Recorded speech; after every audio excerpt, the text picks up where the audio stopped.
Hey guys, what's up? Michelle Vlogs here. Welcome back to my channel. For today's video guys, pass muna tayo sa pagluluto. Nandito pala ako ngayon sa Taichung, sa Tansi.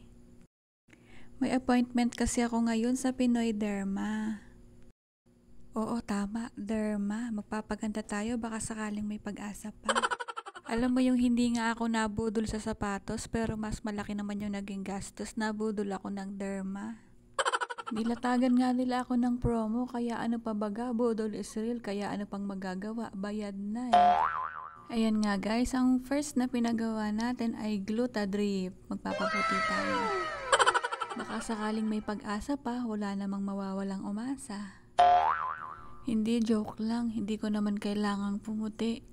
Kasi aalis din naman ako at magtatrabaho ako sa farm sa Canada, kaya useless lang din kung magpapaputi ako.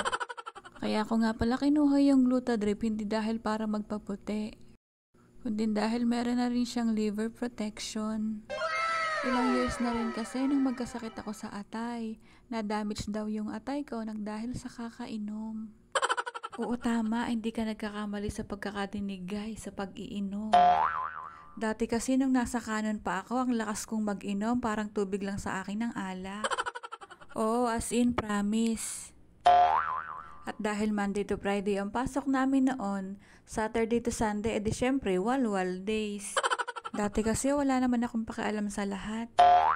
Ang priority ko noon ay barkada at ang mag-inom. Bata pa rin kasi ako noon. Sa kanong time na yon ay broken hearted ako. Masyado kasi ako nasaktan nang niloko ako ng first boyfriend ko. Kaya guys, payo ko lang, huwag masyadong magpapakabaliw sa pag-ibig. Pag-ibig lang yan, lilipas din yan. Mahalin mo yung sarili mo bago ang ibang tao at syempre ang pamilya mo. Kasi sa huli, ikaw at ang pamilya mo din naman ang tutulong sa'yo. Kaya laking pasalamat ko din ang nakilala ko yung partner ko. Shoutout sa'yo, Daddy Rolly Bobadilla Aldabe. Siya yung nakapagpatino sa akin guys. Tinanggap niya ako ng buo-buo at never niya akong ginage. Kaya kung ako sa inyo guys, kapag nakita niyo na yung true love niyo, ay naku, huwag niyo napakawalan. Ang hirap niyang hanapin, promise. Alam niyo ba guys, hindi rin talaga ako nag-aayos dati pa. Ako rin kasi yung taong mas gusto kong itabi ko pa yung pera kaysa gastusin ko kahit sa sarili ko. Pero mali pala, dapat minsan i-treat mo rin yung sarili mo.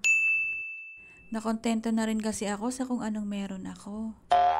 Laging sinasabi sa akin ng asawa ko na hindi ko na daw kailangan mag-ayos at magpaganda dahil maganda na raw ako. Pero nung tumatanda na at marami nang nararamdaman, na-realize ko na kailangan din pala natin na paminsan-minsan yung ganito. Dati kasi akala ko kapag nagbagluta ka ay magpapaganda ka lang. Buti na lang din yung dating katrabaho ko ay dito rin nagpapaderma at nasatisfied siya. 1 year mahigit na rin kasi akong panggabi. At alam niyo yun guys, kahit kompleto naman yung tulog ko, parang palagi rin akong pagod at inaantok. Kaya nung narecommend to ng kaibigan ko ay hindi na ako nag-atubili at sinubukan ko na. Ayan na nga at finally, tapos na, naubos na yung isang bag na inilagay sa akin ng nurse. Wow! Congratulations! Mababait naman yung staff dyan, kaya hindi rin kayo mahihirapan.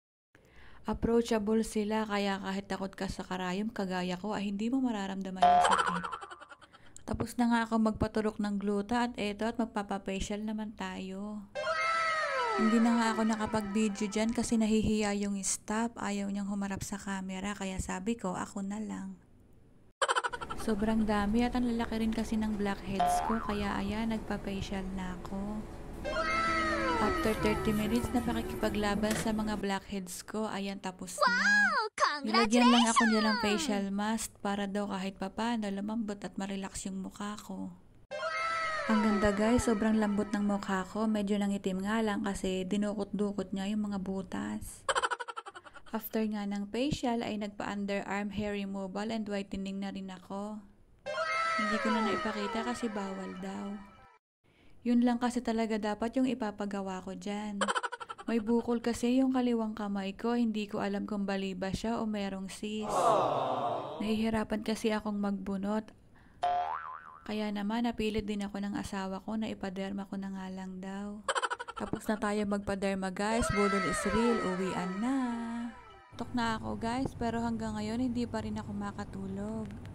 Hanggang ngayon kasi hindi pa rin ako makapaniwala na ganito ang naging resulta ng aking pinaderma. First session pa lang kasi yan guys. Sobrang umitim din kasi yan simula nung nanganak ako. Kaya naman ngayon ay naniniwala na ako sa milagro. Yun lang guys, na-share ko lang po, natuwa kasi ako bye bye.